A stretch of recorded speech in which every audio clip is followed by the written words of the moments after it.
हाय प्यारे बच्चों, नमस्कार। स्वागत है मेरे मैथ मानिया चैनल में।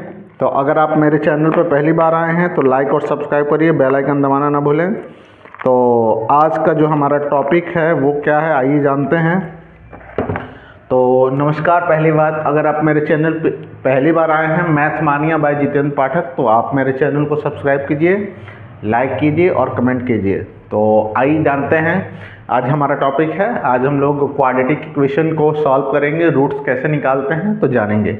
और ये क्वेश्चन जो दिया हुआ है √3x² + 10x - 8x = 0, तो इसका रूट कैसे निकालते हैं आइए जानते हैं। तो सबसे पहले हम क्या करते हैं, हम जानते हैं कि जो हमारा इसका तरीका है इसको सॉल्व करने का, वो इसके एक तो फैक्टराइजेशन मेथड होता है, एक होता है श्रीधराचार्य का फॉर्मूला और एक होता है कंप्लीटिंग स्क्वायर मेथड। तो आप किसी मेथड से आए, हम इसको फैक्टराइजेशन मेथड से सॉल्व करते हैं। पहले वो मेथड क्या है वो जान लेते हैं।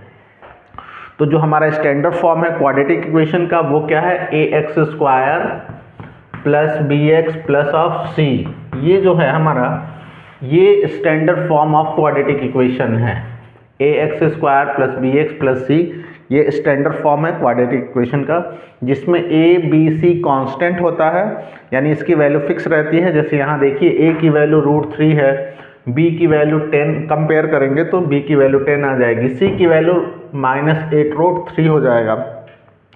तो हम इसको सॉल्व कैसे करते हैं, सबसे पहले हम लोग x² का जो कोफिशिएंट होता है, यानी a और जो कांस्टेंट होता है इसमें c, दोनों को मल्टीप्लाई करते हैं और मल्टीप्लाई करके एक नंबर आता है। तो वो उस नंबर को हम लोग देखते हैं कि अगर उस नंबर को पेयर के रूप में बनाते हैं और उसको जोड़ने पर यानी इसके बराबर आना चाहिए या माइनस करने पर इसके मिडिल टर्म के बराबर आना चाहिए। तो ये इसका मेथड है, फैक्टराइजेशन मेथड है। तो आइए इसको सॉल्व करते हैं और इसका हम लोग रूट्स फाइंड करते हैं। तो सबसे पहले हम लोग देखते हैं कि जो हमारा क्वेश्चन है वो क्या है। तो हम इसका कंपेयर करेंगे तो हमारा आ जाएगा a की वैल्यू √3 हो जाएगी, √3 हमारा a हो जाएगा, b हमारा हो जाएगा 10 और c हमारा हो जाएगा, c की वैल्यू हो जाएगी -8√3। अब हम क्या करते हैं, a को c में मल्टीप्लाई करते हैं।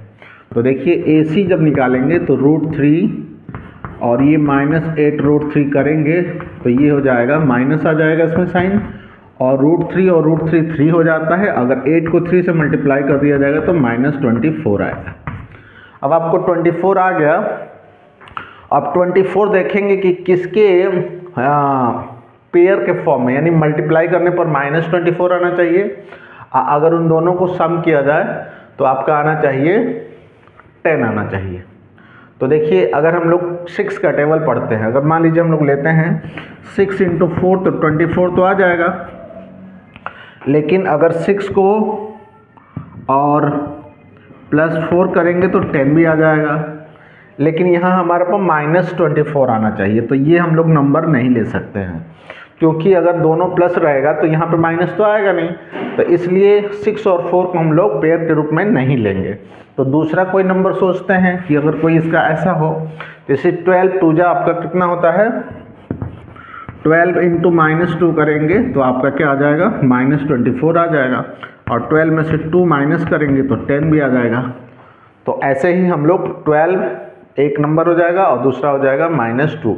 तो इस तरीके से इसको हम लोग ब्रेक करेंगे। चलिए जानते हैं। तो ये है शॉर्टकट ट्रिक। अब इसको हम लोग क्या करते हैं, जो हमारा रूल है आइए जानते हैं। तो ये हम लोग लिख लेते हैं कि गिवन हमारा इक्वेशन है।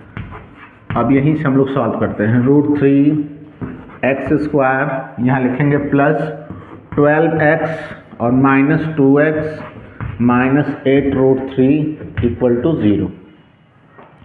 जो ये इसको मिडिल टर्म को स्प्लिटिंग कहते हैं। इन दोनों में देखते हैं कॉमन क्या है, इन दोनों में कॉमन क्या है। तो देखिए हम लोग 12 को लिख सकते हैं,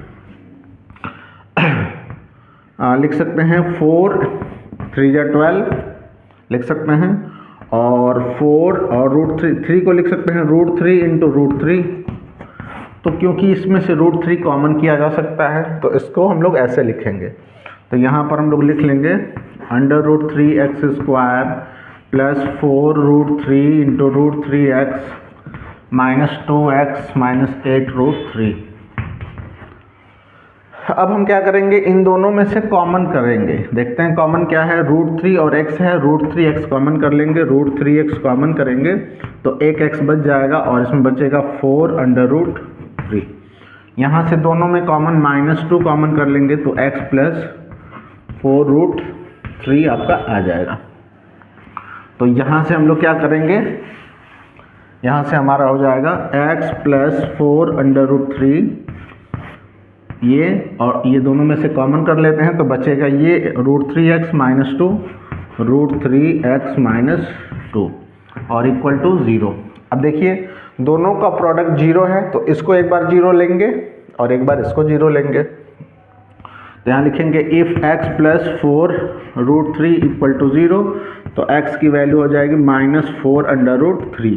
तो ये पहला रूट हमारा हो जाएगा -4√3। दूसरा ले लेंगे, if √3x minus 2 equal to 0, तो हमारा √3 x इक्वल टू हो जाएगा 2, x इक्वल टू हो जाएगा 2/√3। अब √3 को रैशनलाइज भी कर सकते हैं तो ये भी छोड़ सकते हैं या इसको रैशनलाइज कर लेंगे तो हमारा आ जाएगा 2√3/3। तो x का 2 रूट आ जाएगा और इसी ये है, इसको हम लोग बोलते हैं फैक्टराइजेशन मेथड। तो आपको समझ में आ गया होगा, आप इस पर बहुत सारा क्वेश्चन लगाइए। मिलते हैं अगले क्वेश्चन में, और ये क्वेश्चन जो है आया हुआ है, तो आई होप आपको समझ में आ गया होगा। मिलते हैं अगले क्वेश्चन में। जय हिंद।